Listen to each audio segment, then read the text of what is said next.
Welcome to True Heel Heat, the place where we use insider terms because we think we know what the fuck we're talking about, even though we don't. My name's Maxwell Jacob Friedman, and I'm better than you, and you know it.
Lay down, okay? Don't touch stuff. Oh. Hello. It is me, your True Hill Phenom SP3. That was Harlem. We are here for another edition. We are live on the True Hill Heat YouTube, Facebook, and Twitter for another edition of AEWramble episode 44 MJ Ref. We will be talking about the May 25th, 2022 edition of AEW Dynamite. I am with the man of 44,000 subscribers, your guy to go to for TV and movie reviews, and the biggest critic of Tony Khan on wrestling YouTube, Mr. Jimmy Macram. Hello, ladies and gentlemen. How are you? Love how calm you were. Love how calm you were for that one. Positivity. We are here to discuss the go home show for AEW Double or Nothing 2022. Definitely a go home show. You all should have went home and not looked at that fucking show. You should have went home after Punk and Hangman. He's off to a great start, ladies and gentlemen. He's off to a great start. Let's start things how we usually start with. The words and opinions of Jimmy Macram do not necessarily reflect those of True Heel Heat, its viewers, or affiliates. Does that count as one?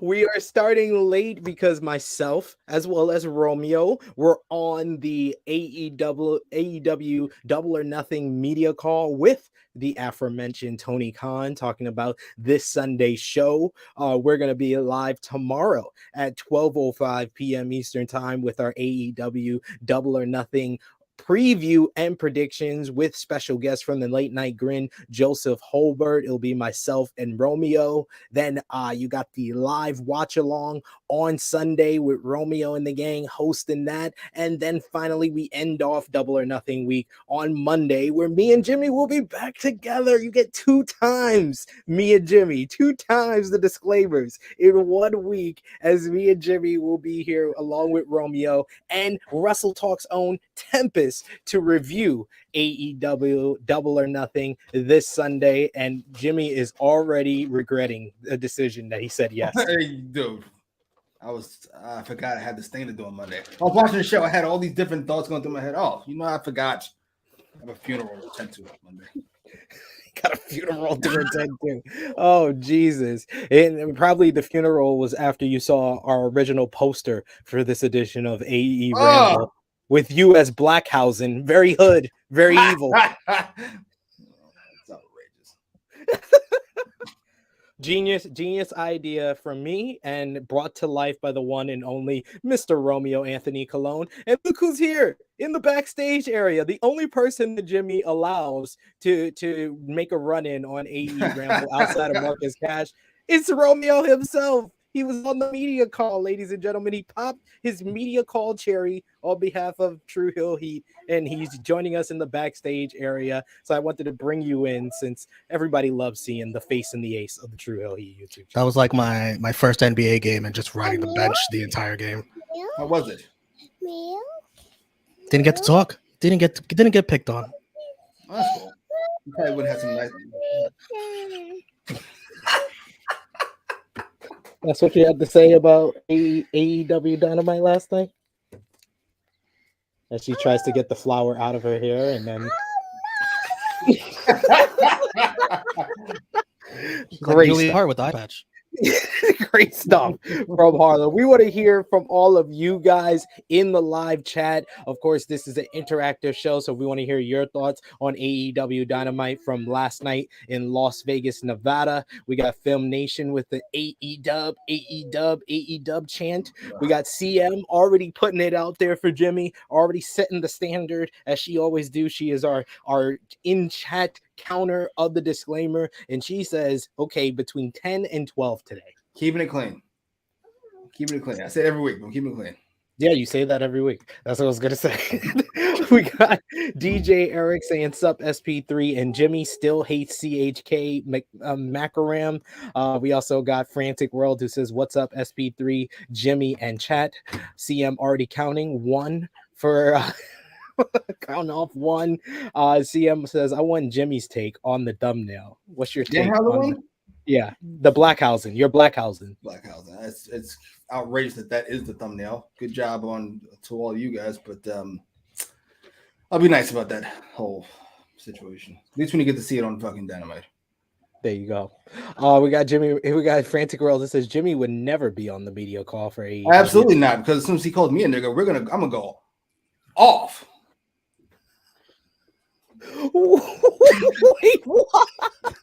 The words and opinions of Jimmy Macram do not necessarily reflect those of True Heel Heat, its viewers, or affiliates. Starting now.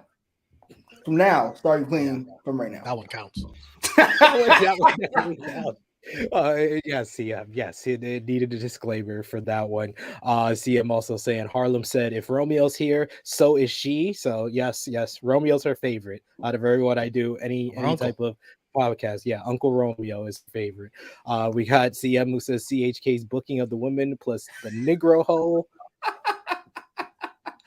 They were all in that same segment again. That whole fucking third quarter hour. Hey, at least it was good for the most part. Yes. Do you want to see the best clips from last week? Yes, let's see that before we get into last night's episode, Romeo. Y'all were on something. Here we go. Christ, Houston hates fucking AEW more than they hate abortion.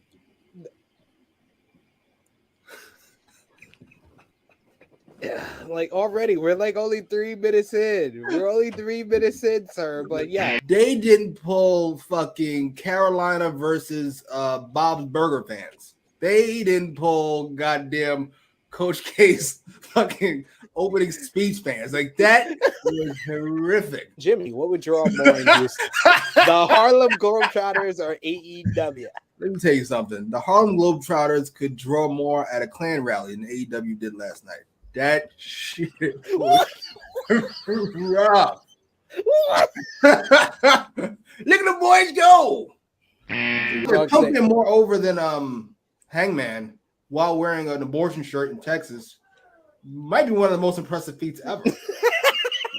That might be the most impressive thing he's done thus far in Texas, wearing a pro-abortion shirt in Texas, and he got cheered more than the cowboy, the drunk cowboy. What? Like, what? Are you serious? This is definitely going to make you watch on Friday, right?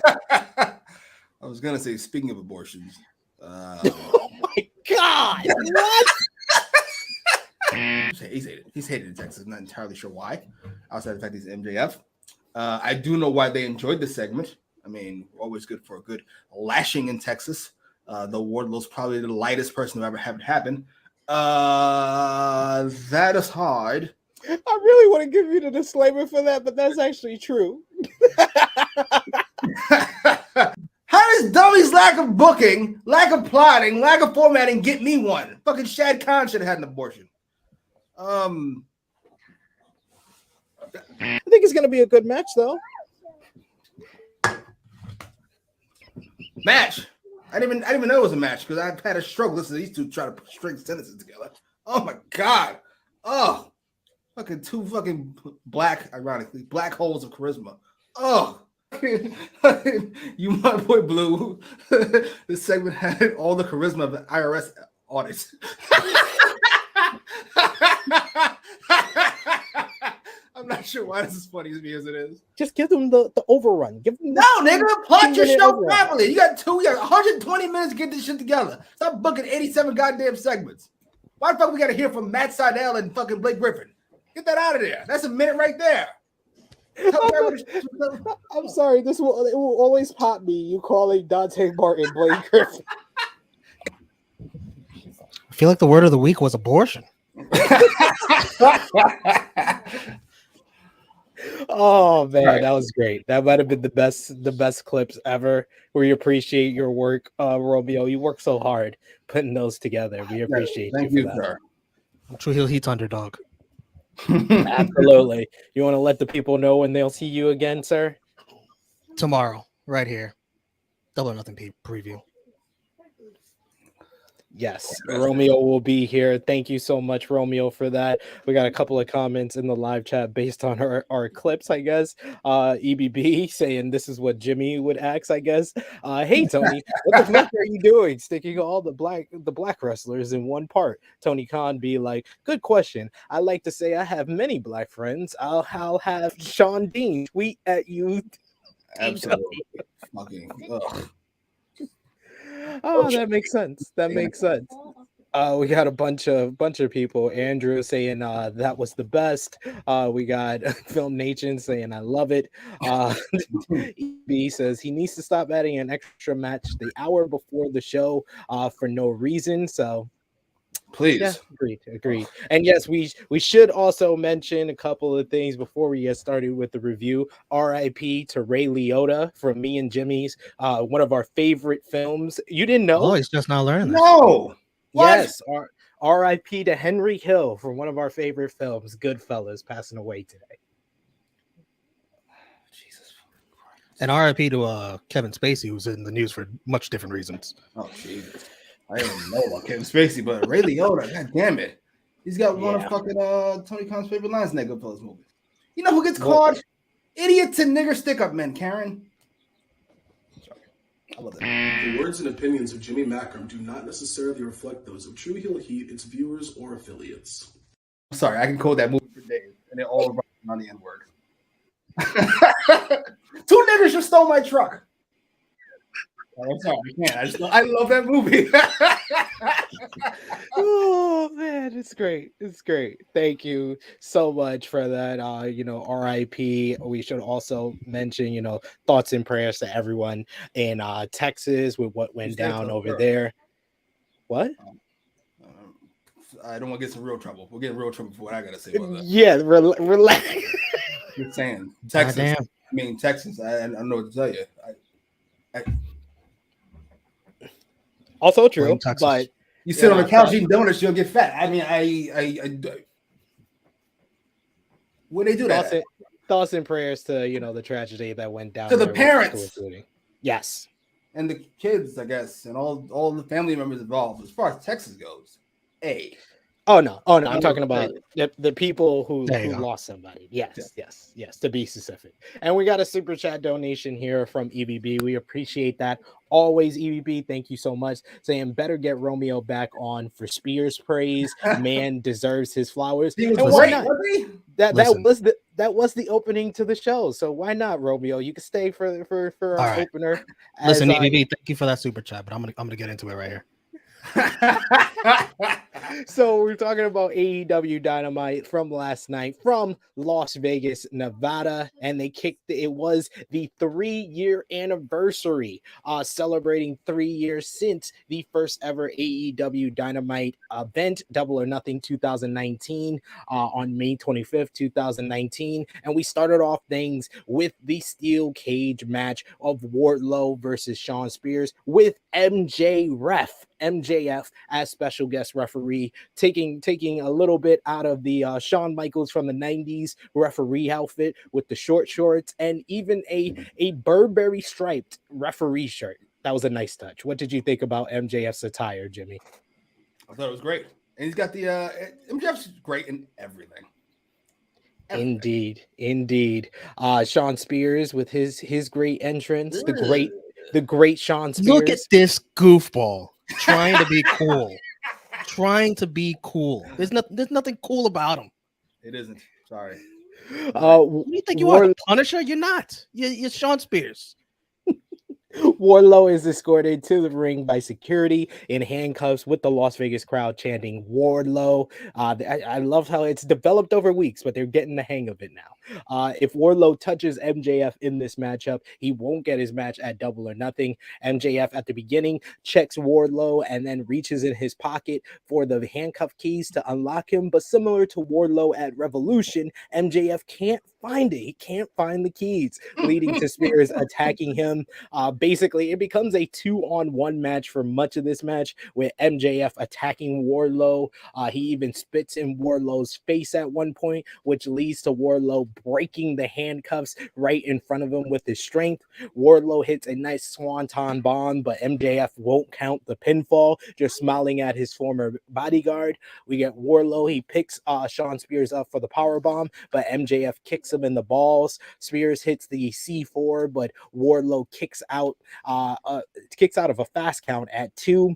Spears walks out of the steel cage and grabs his steel chair. MJF holds Wardlow up for him, but Wardlow moves at the last second, so Spears nails MJF hard, knocking him out.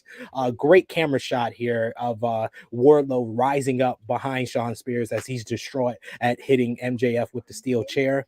Wardlow then hits a 3 count of the Powerbomb Symphony on Spears, and then Bryce Rensworth comes down to be the referee to take the place of MJF, and then Wardlow finally hits a 4th powerbomb on Shawn Spears' steel chair for the win to finally get his match against MJF at Double or Nothing this Sunday. It is official post-match, and Wardlow tries to give MJF a powerbomb, but security gets in the ring to stop him. Wardlow destroys all the security and then delivers a powerbomb to one of the security, throwing him into the cage. I started laughing. That was ridiculous. And Wardlow, man, he was the most popular guy on the show. This was probably the highlight of the night, as the crowd was 100% behind Wardlow and 1000% against MJF.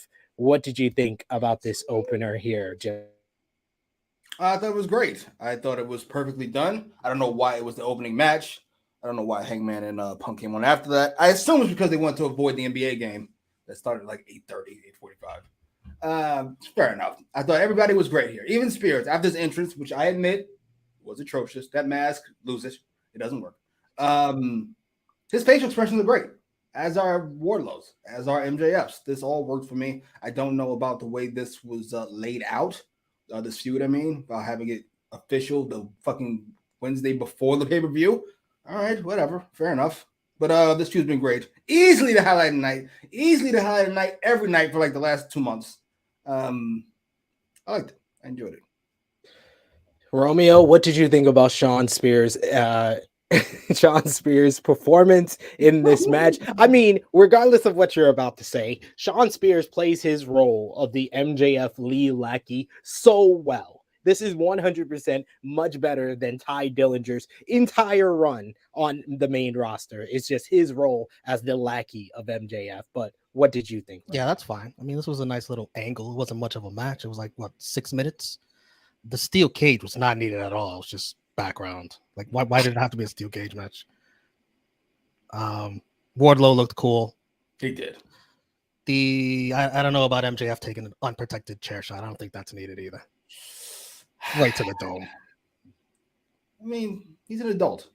He can decide. He can make his choices. Let's go. CTE, hey, fuck yeah. You hate the CTE. Hate the CTE. I wish I had a Romeo disclaimer. And to answer MCAS here with this question, those media scrums are whack. The questions suck. Why didn't anyone ask about the horrible TNT situation or when Kenny or Miro coming back? The second part, maybe someone should have asked that. That is a good question, but honestly, that's a mute point because how does he know? Well, maybe the Miro part, that's a good question, but the Kenny part, he's got so many injuries. There's no point of even asking that because it's been asked numerous of times to Kenny himself, all of his friends. Kenny is gonna heal up and he'll be back when he's back. The And why Miro would he question, spoil that? exactly. Why would you want that? Why would he spoiled? spoil that? He spoils everything else. The Moxie, come back in 2 weeks. Shut up. The horrible TNT situation is probably the best way to never get invited to a media scrum or media call ever again. Agreed. We all know that Tony Khan is a rather sensitive young man, so you can't ask him any probing questions like that, for example. What does he mean by horrible TNT situation? I think he's basically talking about the booking of the TNT title. Oh, I thought he was talking about the network. Yeah. I don't know. Either way, you can't ask him that question because he's sensitive. He doesn't like. No, so someone did ask about the network though. What did he say? Romeo took more of the notes for us. It's up on the live tweeting of the media call is up on our Twitter page right now. But basically, he was just talking about how Warner and Discovery, they value them. They're actually throwing a party for them when they're in Hollywood for next Wednesday, and they were featured in the upfronts. So yeah. Oh, okay. Jesus fucking Christ. Has wrestling journalism ever existed? I don't think it's ever existed. I just think people they understand how much power Vince and now Tony Khan has. So you can't be a journalist. You're just a columnist who occasionally reports the news. Sorry. I know what's the Sap, Ross, whatever. He does every time I see him, he's reporting something. But he can't ask any probing questions. Nobody can. They're scared. I'm not knocking it. I'm just saying they're scared, and they probably should be. It is true. We got a super chat donation from DJ Eric saying for the 3 Jimmy Macram disclaimers already. Yeah, before we even talked about the show, he got 3 disclaimers, ladies and gentlemen. So he's off to a roaring start. Fair enough. Gentlemen, I will go so this show doesn't last longer than it needs to. Be funny. We'll try our best for the clips for next week. Yes, absolutely. Thank you, Romeo. As always, we appreciate you.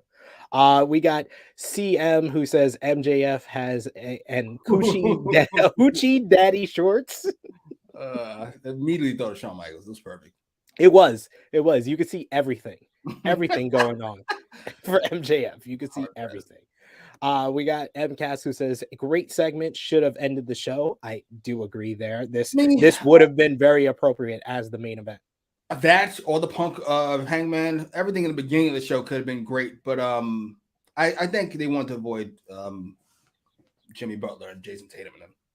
Yeah, this is a good point, and that's why they're actually talking about changing the format for Double or Nothing and saving a lot of the best matches for the end of the show to avoid Game 7 if it goes that far. If Miami can win on Friday, it's a pay-per-view. Motherfuckers are paying their money to see it. Book it how you would book it. Don't overthink this. Tony Khan stinks. Jesus. Oh. We got EBB saying the best thing about Spears is how he fully commits into thinking he's this cool motherfucker, even though he loses every big match. His facial expressions are on point. Perfect role for him. Yeah, I 100% agree with this comment here. We got Negro Buck in the live chat saying, "Hey, you guys, sorry I'm late. How many disclaimers have we had? 3 already. You know, CP time? Show up at the fucking 2:30 for a fucking 105 usual show? He's on CP time. Apparently so. We started late. Like, how you late when we started late? how you try to be out late us? EBB saying this is how Jimmy would ask, I guess. Why the fuck would you book the TNT title like this, huh? Oh my god, that shit. We haven't talked about it because we've been mostly on Rampage. Did they not butcher with the salvageable situation? Sammy Hill, Ty Hill, fucking dummy with the belt. It's salvageable. You've made it somehow. You didn't fuck it up, and then they threw all that shit out the window. Oh my god. Ugh. Yeah, they ruined it. They have. I can't say anything good about it. Commentary is on screen, and they send their prayers to the tragic incident in Texas. I thought that this was a nice touch, and once again showing that AEW talks about current events that are going on. Absolutely. Then we return from commercial. What? You need that good publicity. You need that good PR. We care about the kids, as long as they're not black or have vaginas. Whatever you like. The words and opinions of Jimmy Macram do not necessarily reflect those of True Heel Heat, its viewers, or affiliates. Can't help it. He bothers me so much. Backstage, we go. We see the Jericho Appreciation Society approach a production assistant wearing a John Moxley shirt, and Jericho throws a damn fireball in his face because he's a wizard. Of course, the Grand Wizard throws a fireball in the black dude's face. I thought the same thing. Absolutely. How could you not? That should be their gimmick. They just beat up random black people, but never because they're black. It's always a coincidence. No, it's because they're wearing like an Eddie Kingston shirt, a John Moxley shirt. Tony Schiavone is in the ring to introduce the Hangman Adam Page and CM Punk face-to-face confrontation. CM Punk making his entrance wearing a mutant shirt to a loud pop. Page comes out, makes his entrance to a good reaction, but significantly not as loud as CM Punk's reaction. Schiavone asks Punk about the match at Double or Nothing, and Punk says it's safe to say the biggest moment of his career happened in Las Vegas, and he plans to walk out the champion this Sunday. Schiavone asks man about the challenger's confidence level. Page says he said exactly what he's going to do to Punk. There is nothing that Punk can do to him to take away this championship from him. Punk is still confused why Page is taking this so personally. He says this is just business to him and it's not personal, but Page responds and says once again that he said 3 weeks ago that he will embarrass CM Punk. He didn't mean at Double or Nothing, he meant right now. Hangman says that he imagines standing at the top of the ramp, lighting a pipe bomb and rolling it to his feet and watching it blow up in his face. The fans start chanting CM Punk at this. Hangman says now that they are in this moment, he realizes he can't do it. He tells Punk that he doesn't hate him, he pities Punk. Page says he doesn't think that Punk doesn't know what it takes to be champion anymore. He says that Punk talks a big game about workers' right, but he's shown the exact opposite. Page says that this Sunday he will not be fighting for himself, but he will be defending All Elite Wrestling from CM Punk. Punk responds, says, like I said, I don't know why you're so angry, why you're taking this so personally. Punk says that the roads that Page traveled to get here was paved by him.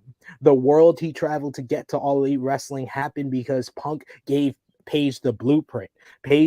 Punk says he will shake his hand on Sunday. A matter of fact, he will shake his hand right now. When he extends his hand and Page doesn't shake it, Punk shoves him, and then Page responds by punching Punk right in the mouth. And this makes Punk smile because he got exactly what he wanted. I thought that this was a great, very compelling promo exchange. I think that you could probably say that Hangman Adam Page came off like he was rambling, but I felt like that was in character rambling. Like you could tell that this is a story of Hangman Adam Page, all the insecurities that he's kind of bottled up in his title defenses and gotten more confidence, especially going into that last defense against Adam Cole in the death match. It's all coming back out again because the fans seem to favor CM Punk, and I feel like he feels like his title is in danger against Punk at Double or Nothing. So I thought that this was very compelling and got over that story a lot. And obviously, Punk is in Hangman's head going into the pay-per-view. What did you think, Jimmy? I had so many thoughts going on at once. First of all, this was a great segment. I thought it was very well done. I thought Hangman was very good. He's extremely confident on the mic. He doesn't stutter a lot. He seems to know exactly what he's going to say when he's going to say it.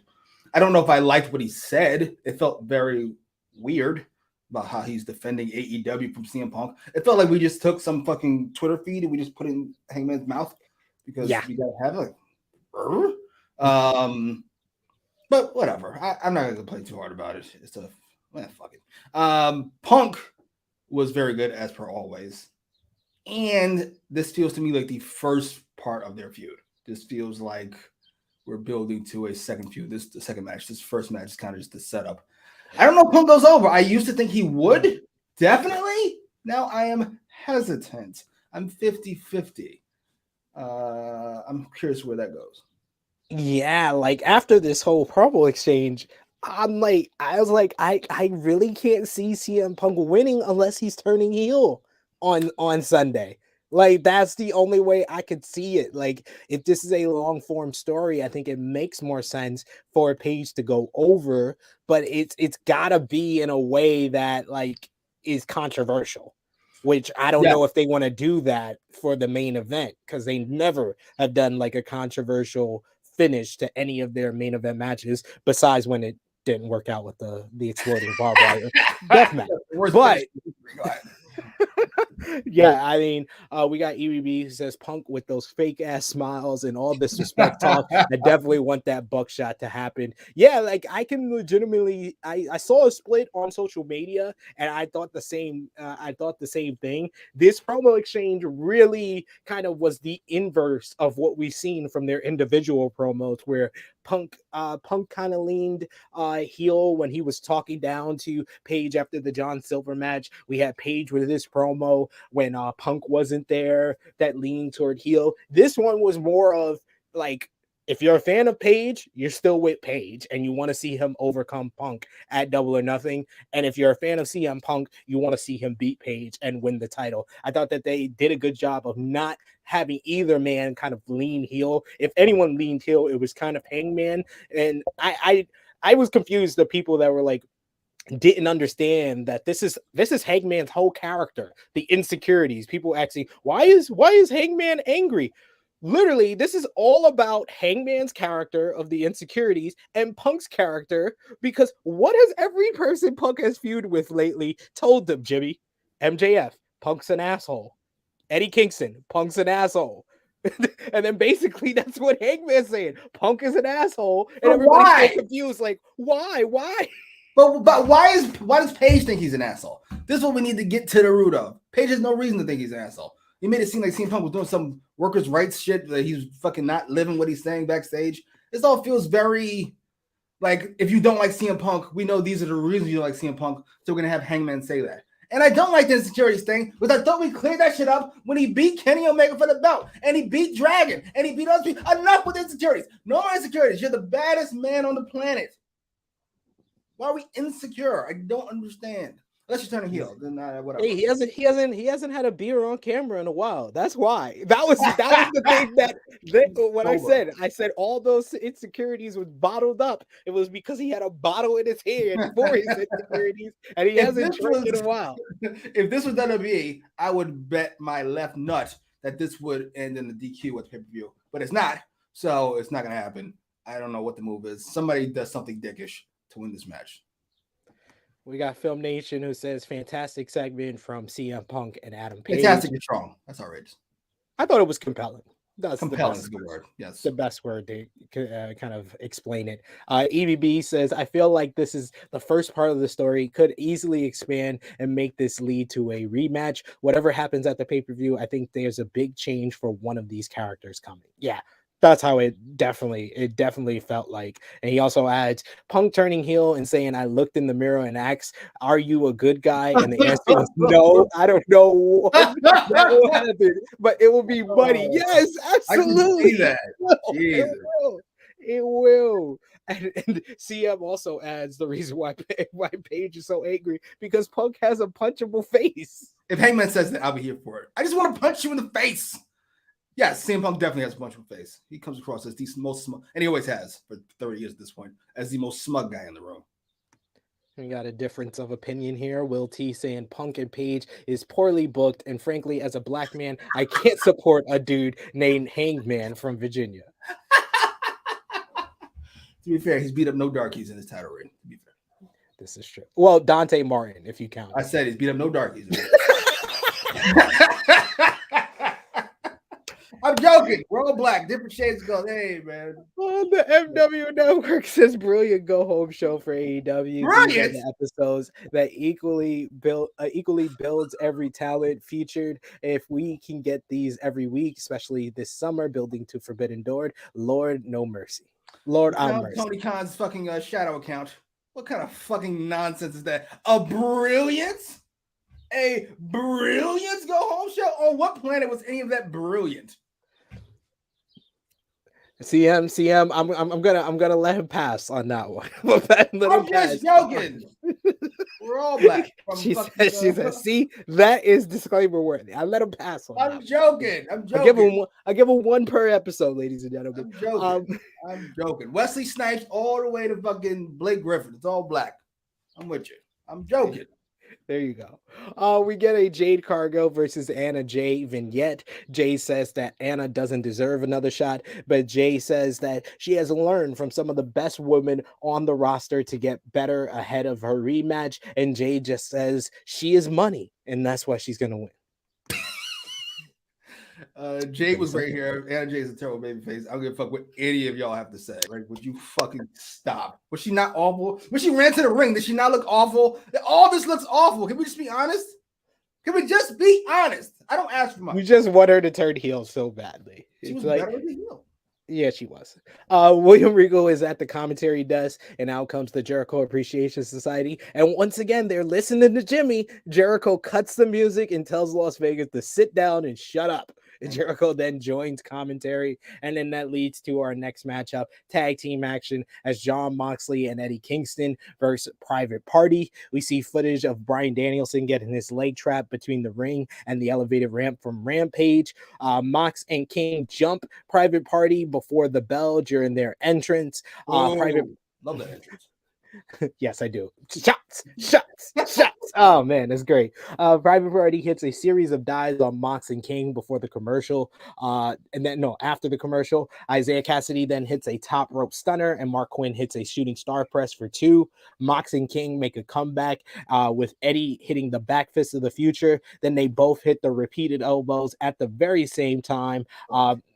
Kingston locks on the octopus hole while the octopus plum, and then Moxley hits the paradigm shift on Isaiah Cassidy for the pinfall win in this one. I thought that this was quick to the point, but it could have been shorter to really put over Moxley and Kingston because Private Party hasn't been on TV in quite some time. Post-match, a brawl breaks out. The Young Bucks put them over and made them made men. Would you all stop?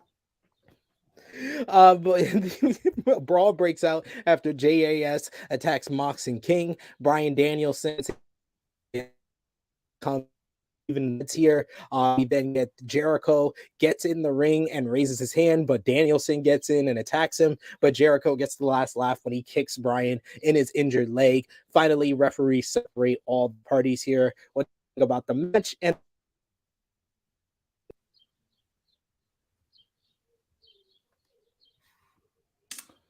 I'm going to assume you asked about the match.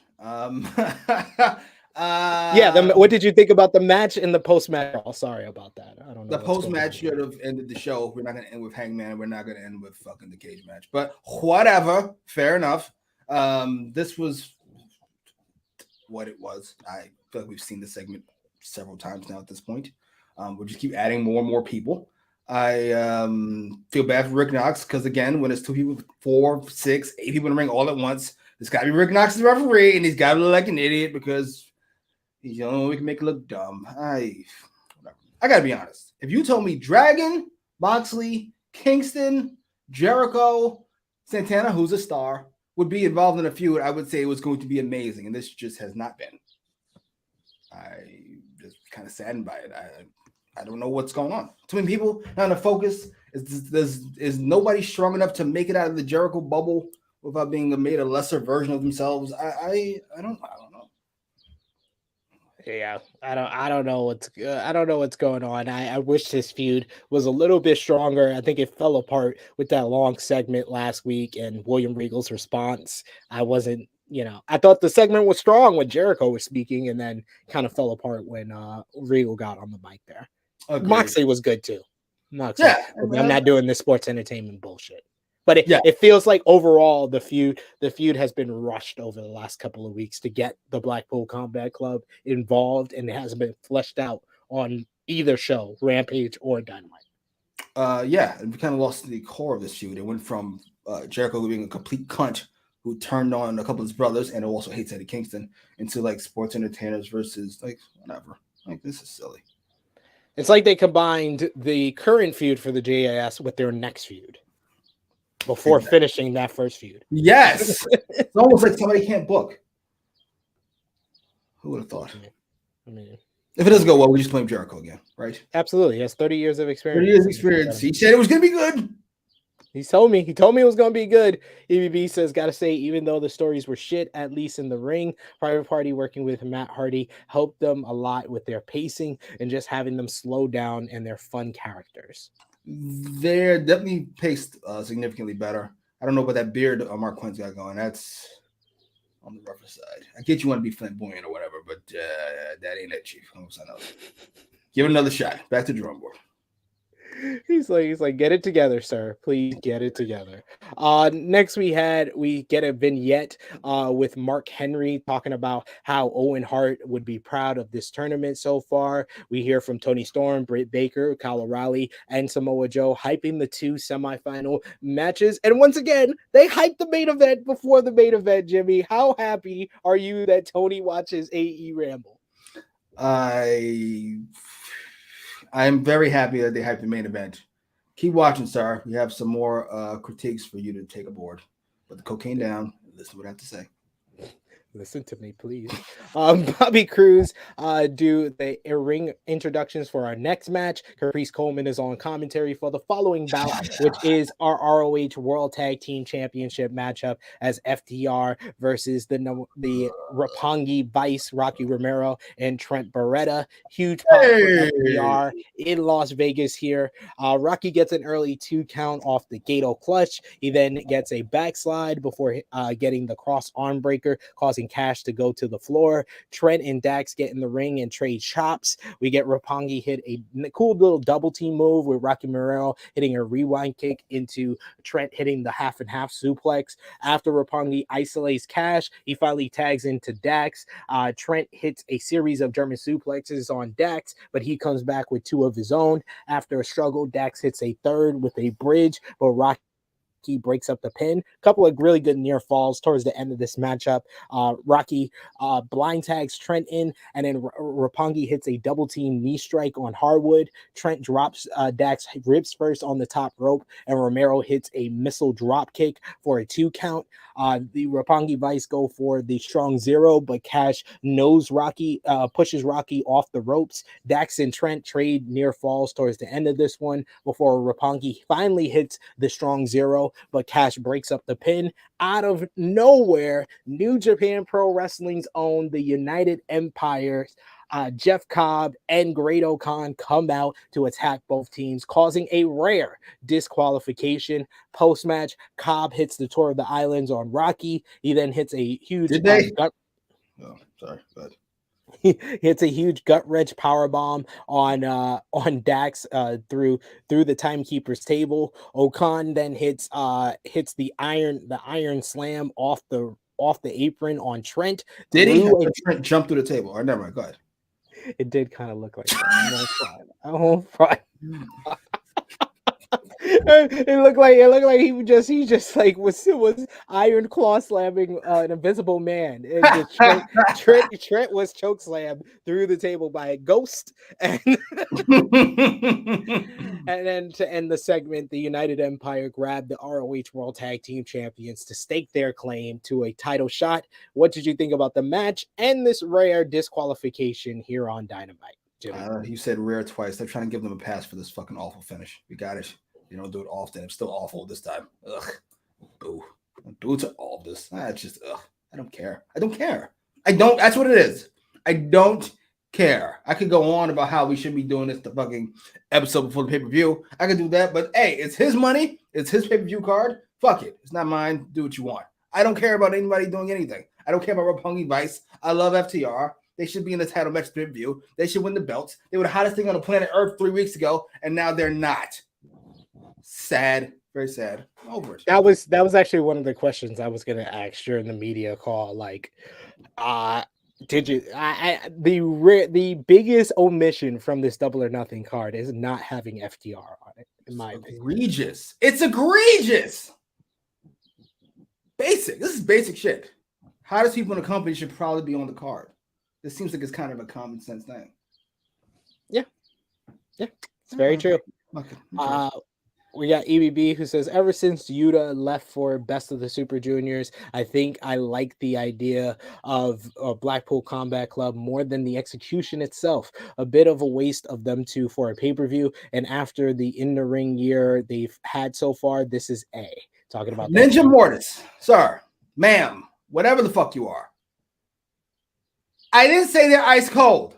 I said they were red hot, and now they're not. There is a in between to ice cold and red hot. They're just not as red hot as they once were. Yeah, they had straight A's last week, and now he does it. So you're saying the F's? That's not what I fucking said. Jesus fucking Christ. All right. Easy way to get Jimmy angry. Easy. Right, just fucking not understanding English. Also got Joe Jabari says, just got here on my lunch break, but can't let a show go by without putting hashtag Hook Gang for all the us blessed Hook Nation citizens. Fun show last night. Loved Roppongi Vice. What a shocking finish. It's fucking brilliant. That fucking Hook gimmick from fucking months ago. Keep it up. You're so fucking. Were you happy to see Jeff Cobb back? Get up. What? Oh, Jeff Cobb? No. He's a monster, is he? He's 5'2".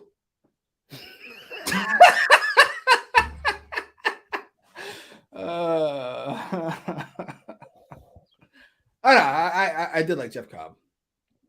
Yes. Happy he's here. I do agree with Ninja Mortis. I loved seeing Jeff Cobb and Great O'Khan, the hero of men and women. Who missed the RKO part of missed the cutter part of that move, and then fucking fucked up the claw. You stink. He did. I love JR though. Yeah, it's Jeff Cobb. It's somebody. Keep it real, JR. I'm here for it. Bro says FTR feel more like the AEW tag champions than the actual AEW tag champs, in my opinion. It's weird. It's almost like it's an amateur running the fucking program. It's not an amateur anymore. I apologize. I'm not gonna let pass. It's been 3 years. How are you not an amateur anymore? How did you not advance past FTR? Like, Jesus fucking Christ.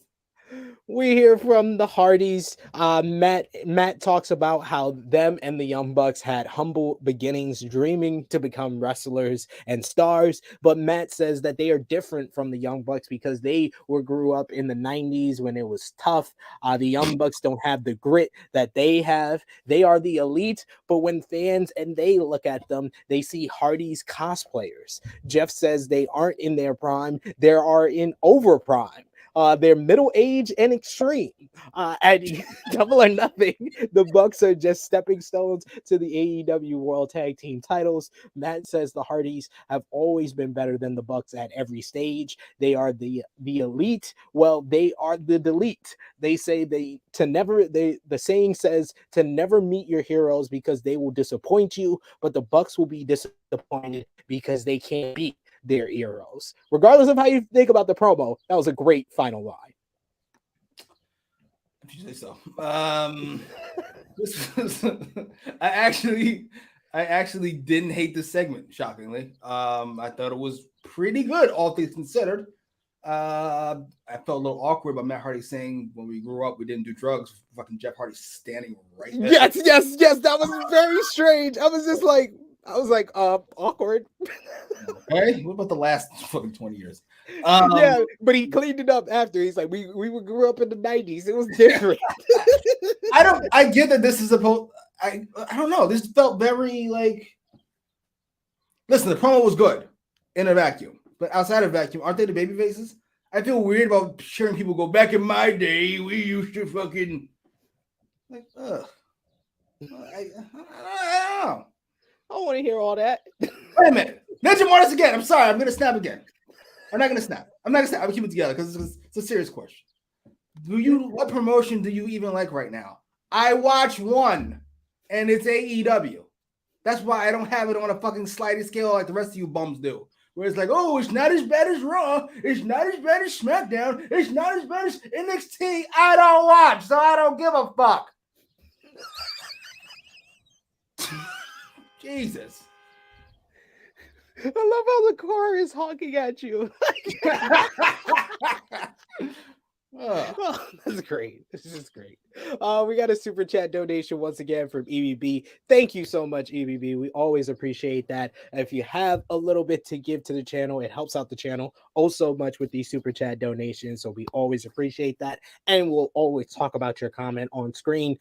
We got EBB who says Mox and Danielson versus FTR would have worked perfectly for Double or Nothing. Regal calls out the roster and FTR answer. We would have given that spotlight to both. What do you think? I like that as an idea, though you do have to have somebody win, which presents a bit of a problem. I saved that for an AEW World Tag Team title match, honestly. One of these teams should beat Jurassic Express or whoever comes out of Sunday. Yes. So I hope they don't come out the belts. I'm hoping. I don't care what the other two teams win. I don't really care. I prefer Hobbs and Starks, but hey, as long as it's not Jurassic Express, so over that fucking gimmick, that group, it's over. We move on. We released Joey Janela and fucking Sunny Kisses in the Shadow Realm and fucking Stu Grace and a whole and Marco Stunt. Like, we've gotten rid of all these things from the past. Get rid of this gimmick. It's over. Fucking Jade Cargo and Kiera Hogan and Red Velvet trying to put Sunny in the baddie section. Is that legit? Yeah, it seems like they are. I don't know if Tony's gonna listen though, but yeah. Thank you so much for the super chat donation, EDB. I don't want to get in trouble. So I'm not saying anything. And we got ALW, who changed his name to AL Wizard. Saying SP3, Big Jim and Chat Gang. What's good, y'all? What's going on? ALW, AL Wizard now. We got CM who says weed is not a drug. He started using in the WNBE. That's hilarious. Okay, whatever you say. Whatever you guys got to tell you so. EBB says a pet peeve I have is Matt Hardy's taunting is so weird. Jeff makes it work, but every time I see Matt do it, I swear he's signaling he's not being fed and wants some food. He's pointing to his fucking brand new teeth, which I swear he gets done every week. Jesus. Gets those fillers, yo. Phyllis is in effect. Next, we had a three-way match with Ricky Starks versus Swerve Strickland versus Jungle Boy. This was all action. Starks tries rolling up both opponents early on. Jungle Boy then gets on Swerve's shoulders and hits a Hurricane Rana to Starks off of his shoulders. Ricky gets the upper hand on both Jungle Boy and Swerve on the floor and does his signature taunt. He even tells a fan when he does a stomp off the apron and misses Swerve, the fan tells him, "You missed it," and Ricky responds, "Well, your father wished that he missed it when he came, and your mom, you punk ass bitch." Wait, did he say that? Response. Yes, that was during the commercial break. Holy Great response. Shit. Great response. How'd you hear that? I fucking rewinded it twice. Someone posted it on social media. Starks and Swerve are fighting on the apron, and Strickland delivers a kick to Ricky to knock him to the floor, and then Jungle Boy hits a running Hurricane Rana from the ring to Swerve off the apron. Great spot there. Jungle Boy hits a modified angle slam for 2. All 3 men fight on the top rope. Jungle Boy and Swerve push Ricky off the top rope to the floor. Jungle Boy executes a poison Rana, but Swerve lands on his feet to a great pop, one of the best response from the crowd the entire night. Swerve has JB up for a suplex, but Starks hits a spear.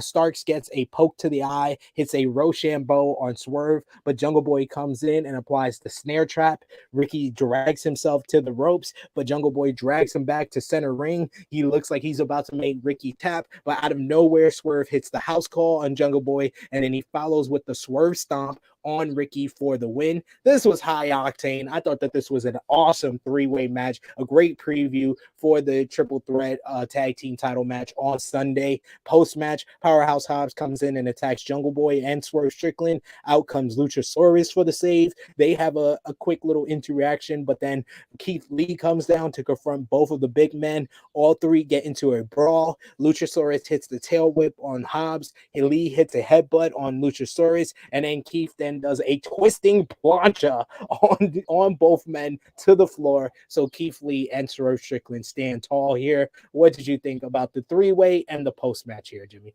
I actually thought this was fucking great. Ricky Starks needs to be pushed beyond anybody's wildest imaginations. He was hilarious. After that great exchange they had where he went through the fucking bottom rope in their fucking ring, and then he did all that. He did his pose on the apron. I went, this is just great. He's just so charismatic. He's great. Right? He's so... Anyway, match was great. I thought everybody was really good. I liked the post-match. Probably a little less, but it was still good. It worked for me. And I got to be honest, put the belt on Starks and Hobbs. And I felt a little more confident afterwards. Now, listen, I know this is not the read where we do the 50-50 thing, but Starks did take the loss. So I'm hoping, make the move. Have Christian turn and we do the thing. Or have this be the reason Christian turns. I don't care what it is. Just do it. I still want FTR to beat Jurassic Express for the tag team title. So I'll save my prediction, my official prediction for tomorrow's preview, but I mean, I would love for Ricky Starks and Powerhouse Hobbs to win. I won't front. Really enjoyed this match, says EBB. This Ricky Starks push I am liking. They think they can win the titles on Sunday, and that match is going to be great. That top rope move and Swerve landing on his feet, that was great. He just did it so cool. Like, Swerve is so smooth in the ring. I got to be honest. The last few weeks, I've become, I don't say a Swerve fan, but I enjoy him. I fucking enjoy him. He's very talented, both in the ring and on the mic. Gimmick still needs work because it's a little obnoxious, but I'll take it. We got Frantic World who asks, what will it take to have Jimmy watch a New Japan show? He's going to watch one, Forbidden Door. Unless that's headlined by fucking Go Baker and Sasha Banks, who signed with NJPW. That's not happening. Come on, you like Okada from what you saw of him. Yeah, sure. I'll catch that match on Daily Motion or fucking YouTube, wherever the fuck it's going to be. What's going on, you, my boy Blue? Remember to drop that thumbs up on the video if you haven't already. Also, you can still send in those super chats because we got a whole half of the show left, but we'll go through it pretty quick here as we had backstage Dan Lambert and the Men of the Year. They cut a promo. Lambert says that he's ordered a new title belt for Scorpio Sky, and he says on Friday they will debut a custom-made TNT title. This is your opportunity to rant about how bad they have botched this TNT title for you, Jimmy. It's been the most egregious. Like, most of their mistakes, I can see how you would make them. Like, starting Britt Baker off as a babyface. How could you know? How could you know she was a fantastic heel? You couldn't know that. Fair enough. Fair enough. But this is, you had something that didn't work. It distinctly does not work. Sammy is an awful fucking babyface, always has been. Nobody likes to them together. And Scorpio Sky, it hasn't been over ever. It just doesn't happen. I don't know why. They tried every different thing they could do. Heel, babyface, he's a shooter, he's not, he's a cunt, all types of shit. Man, yeah, everything, all this shit again, and it didn't work. And then somehow, through the grace of, I was gonna say God, Butch. Somehow you make it happen. Somehow Sammy is perfectly over as a heel, and he is a heel. Scorpio Sky is a badass babyface somehow, and you take all that and you chuck it the fuck out the window. Why? So you can swerve and he turns on Kazarian. Because that's what we want to see. Kazarian in 2020 fucking 2. Oh, when his name was The Future back in 2003. I don't even understand. And then they destroy the title belts, and they like, what is going on? Somebody explain it to me. Hey, as long as we get a purple and gold TNT championship that I've asked for since Scorpio won the title the first time, I'm okay with this. I agree, because that's the last championship the Lakers gonna win. Shut it up. I don't want to hear any of this. How they doing, by the way? I didn't see them versus Golden State or them versus Dallas. Who's your team? Who's your team, sir? Hey, I've been a free agent since LeBron came to the Lakers. I bounced. I'm out of here. Ugh. Fucking turncoat. Fucking turncoat. I told you it's gonna happen. I'm here to help you. Frantic World says New Japan Pro Wrestling does have Stardom, Jimmy. No, they don't. Bushi Road owns New Japan and it owns Stardom. They only interact or have Stardom performers on their show for Wrestle Kingdom once a year. That's it. Don't try to lie to Jimmy. I'm here to vanquish all of that. I watch Stardom. I watch New Japan. No, they only interact once a year. It's way too much wrestling. Ugh. Hard pass. Oh, we got Ninja Morty says, I'm here, not upset with an incoming Jimmy Rant. Yeah, you see, no disclaimers for that. The TNT title and how bad they have botched this deserves some screaming. I was okay with the title changing hands and stuff. It's Scorpio. When it was obvious, it worked. It worked in Philly when he won the title as a babyface. To have him go back to heel, this whole thing is a mess. And the fact that this feud is still going on, it's a whole mess. When we have Keith Lee, when we got Swerve Strickland, we got Malachi Black, we got Andrade, Darby, we got all these great guys that could be in the TNT title scene, and we've been dealing with Sammy and Scorpio for at least 2 to 3 months. This is ridiculous. It's shocking. It's shocking. And I don't hire a booker. You can still play fucking pretend wrestling if you'd like. Just hire a booker. I am happy that this title is not on Double or Nothing. Negro Buck, he says, yeah, this TNT title feud is hot garbage. Is there even going to be a match at Double or Nothing? I wouldn't be surprised if they added it on Friday, but it shouldn't. It shouldn't at all. Is Paige still busy? Van Zandt?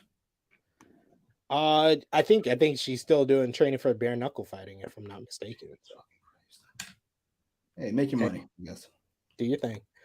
Tony Schiavone, he comes out on stage and he interviews AEW Women's World Champion Thunder Rosa.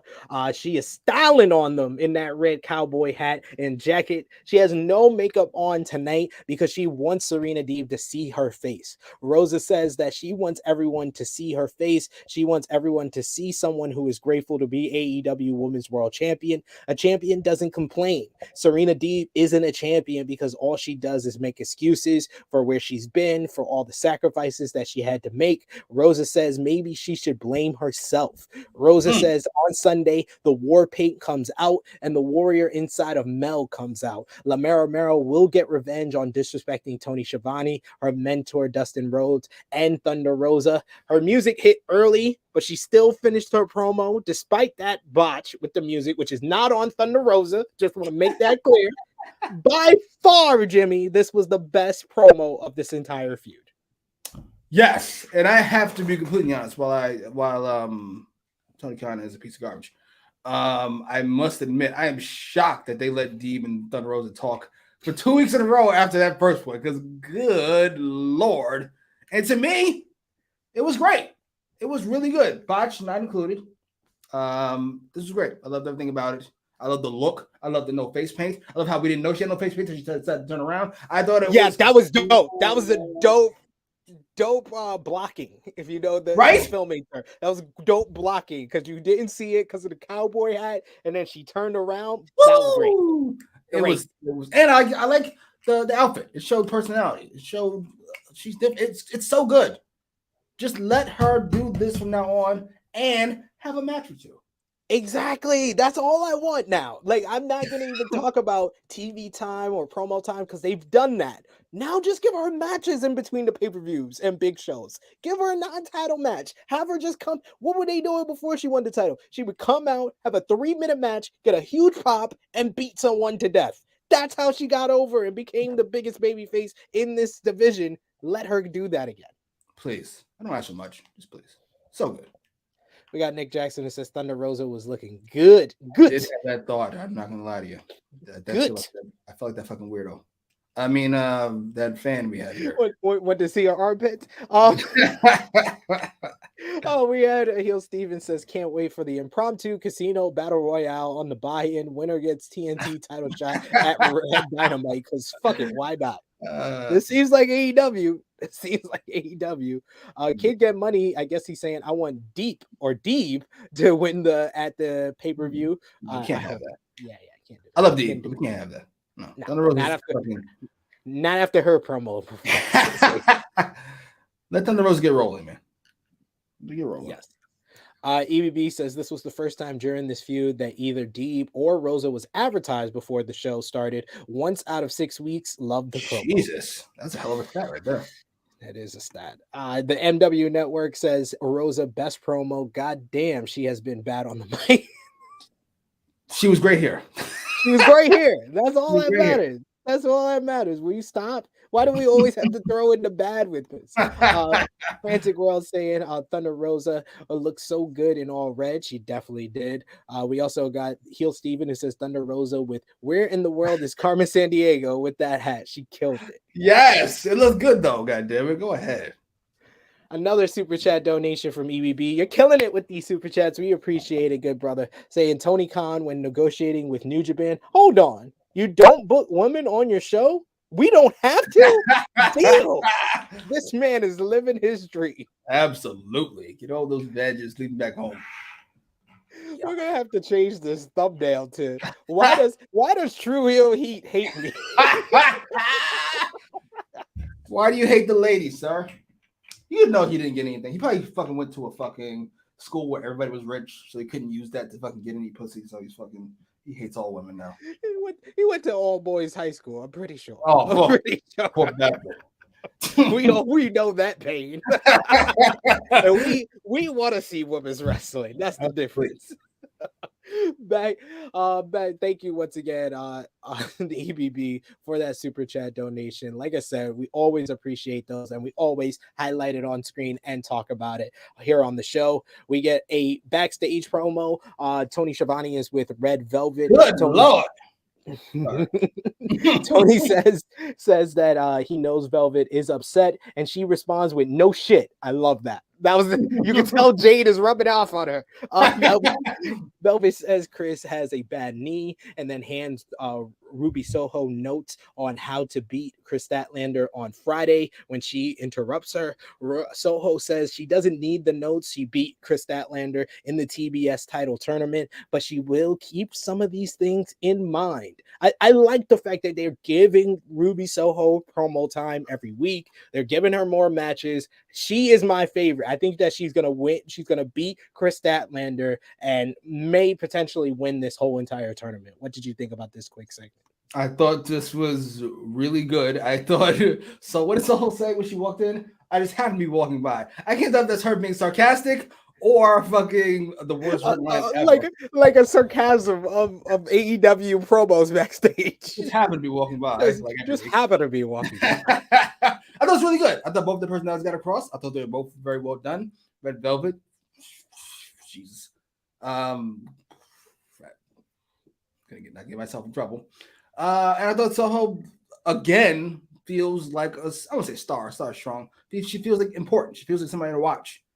Yeah. And after the events of tonight, yes, I do have Soho winning this thing. So speaking of that, the Owen Hart it's the women's block, right? The Owen Hart Foundation Women's Tournament semifinals was next. It was a part of a double main event on this show before the match. Absolutely, a double main event. It's a nothing main event. This is a no main event. Stop it. Before the match, Dr. Britt Baker, DMD, sent Jamie Hayter and Rebel to the back. It seemed like Jamie Hayter was arguing about that. More on that later. She's about to verse Toni Storm, who, once again, the red outfit, it works. I want to see more of the red. We get a chain wrestling start to this matchup. Toni Storm gets a good head scissors on Baker early, who gets to the ropes. Brett gains control before the commercial break. She grounds Storm and puts her in an arm trap chin lock. The two ladies trade forearms, with Toni getting the better before Britt hits a super kick. I think it was on the super kick. She bloodied Storm's nose, I believe, on that one. Baker goes for the Pittsburgh Sunrise, but Storm blocks and hits a tornado DDT. Toni follows with the hip attack in the corner, which always looks great. Storm then hits a Alabama Slam. She picks up Baker, but Baker comes back with an air raid crash for 2. Jamie Hayter then comes down to ringside and distracts Baker, leading to Storm getting a near fall on a roll up. Toni hits a tornado DDT off the apron to the floor. Hayter then gets on the apron and distracts Storm, who punches her off. Tony goes for a sunset flip on Baker, but Baker sits down on the pin, holds on to the ropes for the victory here. So Dr. Britt Baker, DMD, moves on to the Owen Hart Foundation Women's Tournament Finals. I thought that this was a pretty solid match. It was hard hitting, but the finish was just off. It was just off. Tony Storm with the look of disappointment, losing here in the semifinals. What did you think about this one, Jimmy? I love Go Bigger, hence the name. I don't know if I agree with this finish at all. I get we want to forward the Jamie Hayter mini feud we have going on, the build up to it. However, Storm, to me, she's too new to cool off this fast. Whatever, fuck it. I assume Soho gets a win back against Go Bigger in the final. This whole tournament's been a mess. Both of them. I'm sorry. I don't care what anybody says. They've had good matches, but it's been poorly done, poorly laid out, poorly booked. It is what it is. I'm over it. By the way, it looked like Go Bigger might have had a concussion after that fucking slam in the corner because fucking Tony Storm's legs. She got tree trunks for legs. Delicious. She crushed that hip attack. Oh man, I was like, Go Bigger seemed off for the rest of the match, quite frankly. She seemed loopy. It seemed like they had to slow things down after that. So yeah, I'm a big Tony Storm. It's not just us, Heel Steven. It's the whole entire chat. The whole entire chat flames TK, it seems. Yes, they've been educated. You're welcome. I'm here to help. He also says Ruby is my dark horse to win the damn thing. We get how's that a dark horse? Nick Jackson says, I loved Ruby here. She's definitely my favorite to win the Owen tournament. We get Ninja Mortis who says Chris was getting heated for a top spot before the injury. Looks like she's getting heated up again, but Ruby's winning. So a lot of people going for Ruby Soho in this one. Roxy says that I was kind of disappointed Storm lost in this one. I was too. I think that we called it from the beginning that Storm and Ruby, when we saw the bracket, that should have been the finals here. But do you remember they're not gonna do a pay-per-view without Goat Baker. I was about to say this feels I'm not gonna overdo it like SP3 and the rest of you jump out the fucking window. But I'm just saying, like Vince used to have a kind of Hogan as his blanket. He would just go back to it whenever he got nervous about anything. You put the belt on Hogan, everything's good. It feels that way with Go Baker. I don't want to leave this just yet. I don't know if anybody else can do it. Bro's going in saying Britt always be looking concussed in her matches. That's just how she wrestles. Sir, it's your first and final warning. Keep it clean. We talk about Go Baker. Full stop. Keep it full stop. Full stop. I love when people say that. I didn't understand it until I saw the circle. Next was the main event, the other part of the double main event for the Owen Hart Men's Tournament semifinals, as it was Samoa Joe versus Kyle O'Reilly. The Las Vegas crowd with loud Joe and Joe's gonna kill you chant. We get a grappling start with Joe landing the first strike with a massive chop. Joe hits a penalty kick and then a big elbow drop for a 2 count. Joe lays in more strikes and hits a headbutt. He then follows with a snap suplex for 2. Kyle O'Reilly hits a dragon screw using the ropes and follows with a knee drop on Joe's injured left arm. He gets a 2 and then he follows with a cross arm breaker before Joe gets to the ropes. That was kind of the gist of this matchup, was O'Reilly working over that injured arm that was injured by Jay Lethal last week. O'Reilly sets Joe up for the Olay kick on the floor during the commercial break, but Joe cuts him off and then he hits the Olay kick. I wish that was on TV because I love the Olay kick by Joe. That took me back to ROH days. Back from break, Kyle O'Reilly is laying in the strikes and Joe cuts him off with a leg sweep. I love the sweep to legs. That was just great how smooth he did that one. Joe hits the atomic drop, big boot, and senton combo for 2. O'Reilly hits a mid kick to the arm, and Joe responds with a lariat for a near fall. Joe hits some palm strike, goes for the muscle buster, but Kyle reverses and locks on an arm bar. Joe gets to the ropes for the rope break. O'Reilly rips off Joe's athletic tape on his arm and hits a kick. Joe responds with rights and a chop. The two men trade hard strikes, reversals in this one. This is when it really got good. It went into that next gear. Kyle O'Reilly gets the O'Connor roll for 2, but Joe reverses into the rear naked choke. Kyle O'Reilly tries to fight it, but then he eventually passed out when Joe gets the full choke on. I thought that this was a really good main event. Hard hitting, psychology was very strong, and it was physically intense. Post-match, Adam Cole comes out on stage to stare down Samoa Joe ahead of this Sunday's Owen Hart Foundation Men's Tournament Finals. First time ever, Cole versus Joe. The final that we originally, when we saw the people that had qualified for the tournament, this was the one that kind of seemed obvious. Joe versus Cole, and it was the right finals to have. What did you think about this match, Joe versus O'Reilly? This was a really good match. Finish was never in doubt for me, so I didn't give a fuck. It's not a main event. I'm sorry, it's not a main event. I don't care if fucking they have Jordan versus LeBron and fucking on TNT. It's not a main event, so it is what it is. I'm sorry. It just felt like a letdown of a show to me. Gotta be honest, everything after the opening segment felt like a step down, just in perpetual motion. We just made step. Sorry. I would have reversed the show. Probably Joe and O'Reilly to kick off the show. It would have been even stronger, and the steel cage to finish, or the Punk and Page confrontation. Indeed. And I've got Joe versus Cole. Listen, I know you all love Adam Cole. I get it. I just don't see it. I'm sorry. This is just to piss Jimmy off. EBB says, Britt had a bad performance, in my opinion. Jimmy will never criticize her, but I can't remember the last time she didn't look slow in a singles match. You're like the anti-Tony Khan, and I also don't appreciate it.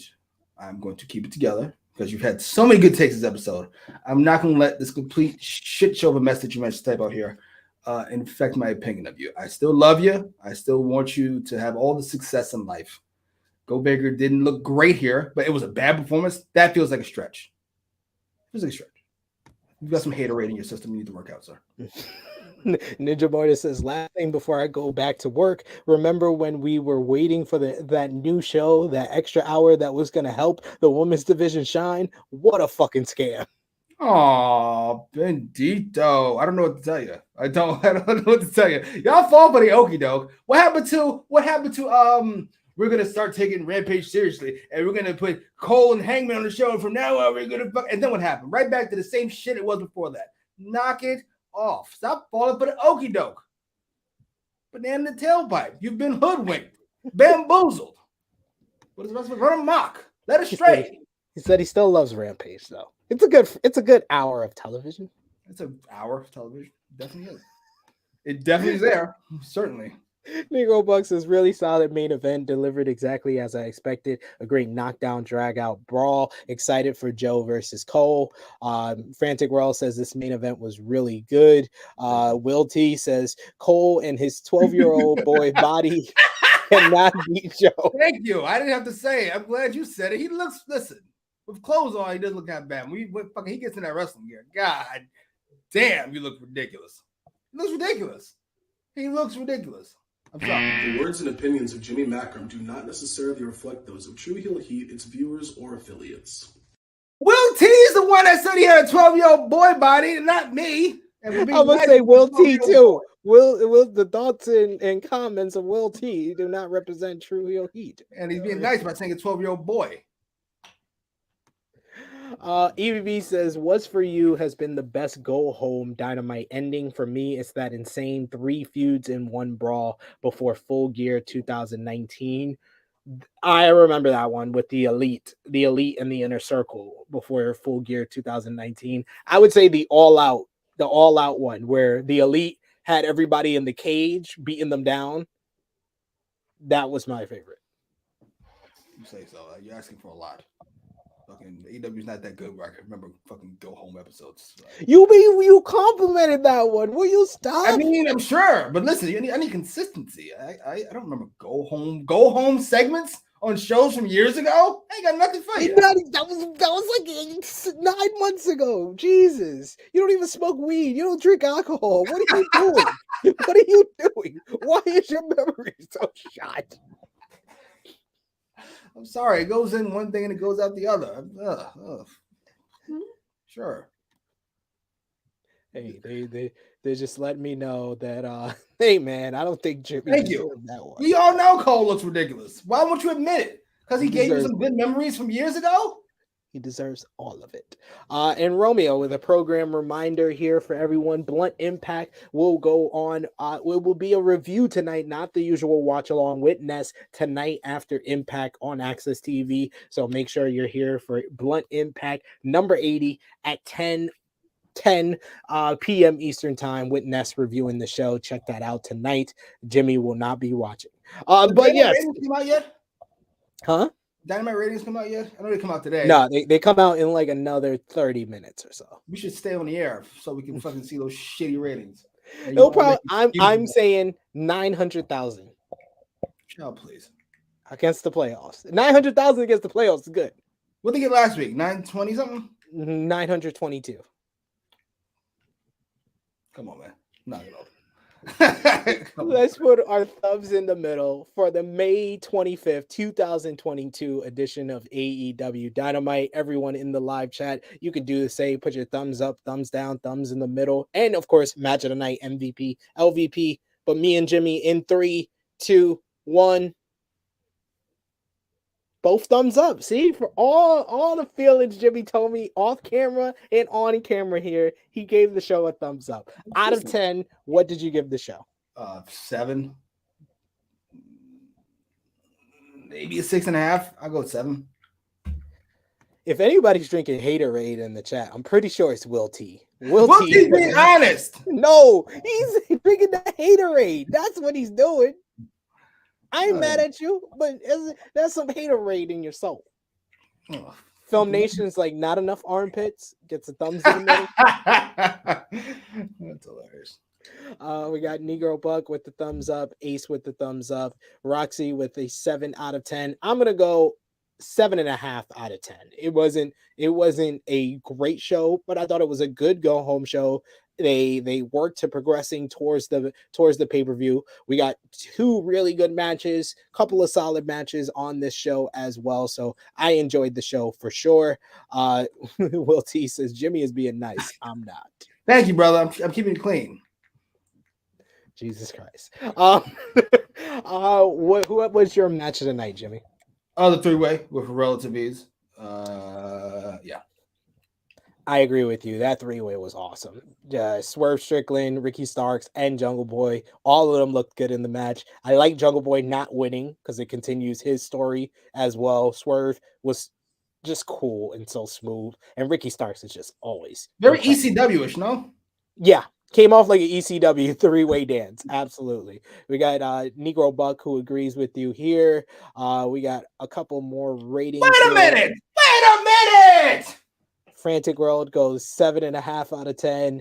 MW Network 7.58. Did you say it was a fantastic fucking go home show? Wasn't that you? Fantastic is 7.5. I don't forget nothing. That's on in the last hour. What? Come on, man! Don't do that, Skip Bayless. 7.5, 8. Enjoyed the triple threat. Hey, absolutely. That's fair. Fantastic go home show. How's your report card look? Fantastic. What'd you get? A C+? Oh, okay. There you go. And yeah, he was axed on the media call. We said earlier, Frantic Girl, True Hill Heat, myself for Wrestle Talk, Romeo for True Hill Heat. We were both on the conference call. He was directly asked, like, what other titles besides the trios titles would he do? Would he do a women's tag team titles, women's trios titles? And he said that he does think about having those type of titles. He was actually he didn't just come out and say, "Oh, I'm thinking about having AEW women's tag team titles." That's must have been a man that asked him. That's the only reason he would answer that fucking question. No, I think it was like a 6-year-old kid. Oh, 6-year-old boy. She's not too young to get it. What was I say? They do not have AEW women's tag team titles. No. Good Lord, no. Please don't. And NW Network says you can always turn a C+ to a B, my guy. You don't know the finesse. No, I was good in school. Jimmy, well, who was your MVP of the show? Oh, Ricky Starks with relative ease. I thought about Wardlow. I thought about MJF. I thought about Punk, Hangman. Nope. Ricky Starks from start to finish. Everybody was great in that match, and he carried it, if that makes any sense. Good Lord. I'll go with Wardlow. Wardlow was the most over babyface on the show. That was a great little angle to kick off the show. Like I said, I wish that was a main event because that was the hottest go home angle of the show. LVP, Jimmy. I don't want to give it to Tony Khan. He's exhausting. I got nothing. Tony Khan, sorry, you're up. Sorry, I tried. I thought about it for a hot second, and then I was like, everything wrong with the show is booking. I'm gonna say Anna Jay in that quick little vignette. Yeah, she's awful, right? Agree. Yeah, I wouldn't say she's awful, but it just didn't. It was just like night and day having back-to-back promos of her and Jade Cargo. Right? Jade Cargo is just so ahead of her so far. So sadly, it is what it is. Like, ugh. And Nick Jackson says TK for that Thunder Rosa music botch. He was a candidate. I bet you ask him when they ask him about that, he'll say, "Well, I have my music guy here. He's really in charge of all that." He does that, not me. And then finally, that was everything. LVP, MVP. Let us know if you're watching us on demand what you thought in the comments down below. Romeo says LVP for Mark Quinn for his facial hair. That is fair. But Jimmy, let the people know where they can find you on social media, and the next time they'll see you on the True Hill Heat YouTube channel. All right, I did agree to that. Jesus. On Instagram, on Twitter at Jimmy Macram, on YouTube at Jimmy Macram, and fucking Monday at some time, talking about AEW Double or Nothing, which I assume I have to watch in order to talk about it. I'm not sure why I agreed to any of this. Oh, and Comic Book Ascension, digital and physical copies on jimmymacram.com. Get it. It's good stuff. Check out the YouTube channel. We got our Ozark season 4 episode 8 review. One of the best episodes of Ozark so far, in my opinion. Good stuff. Me, Jimmy. Wait, get them ladies. You've been saying 5.7 out of 10 4 or 5 times now. All right, we got it. We got your opinion. We get it. Good one, sir. That's what type I guess you and Will T. Y'all agree. And he says the good one, the good type of comment. You can find me on the Twitter machine at TrueHillSP3. The next time I'll be on YouTube is tomorrow morning, 7 a.m. Eastern time. It's a taped edition. Don't worry, I don't get up that early.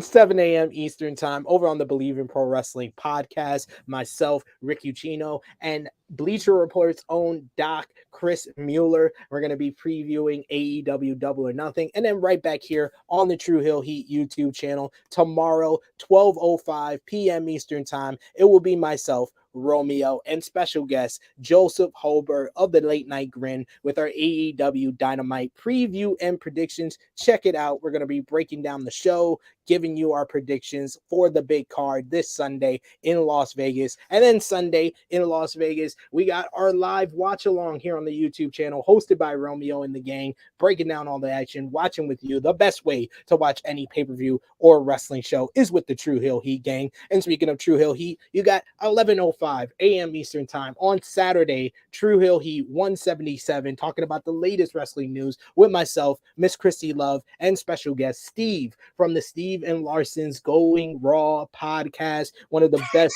media minds in wrestling media. He's going to be joining us to talk about AEW Double or Nothing and the week that was from professional wrestling. And over on the Fightful Overbooked YouTube channel, True Rewind 77 spray painted, that will most likely be up tomorrow, so check that out as well. Also, follow the gang, Facebook, Twitter, and Instagram at True Hill Heat.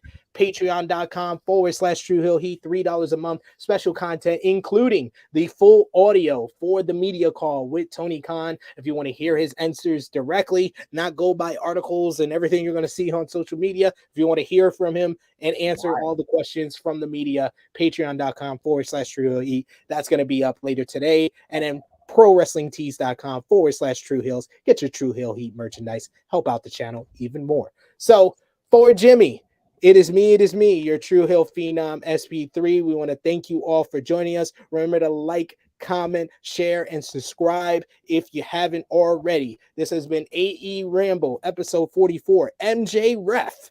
We are signing off until next time. And Jimmy set a record. Only 5 disclaimers. Only 5.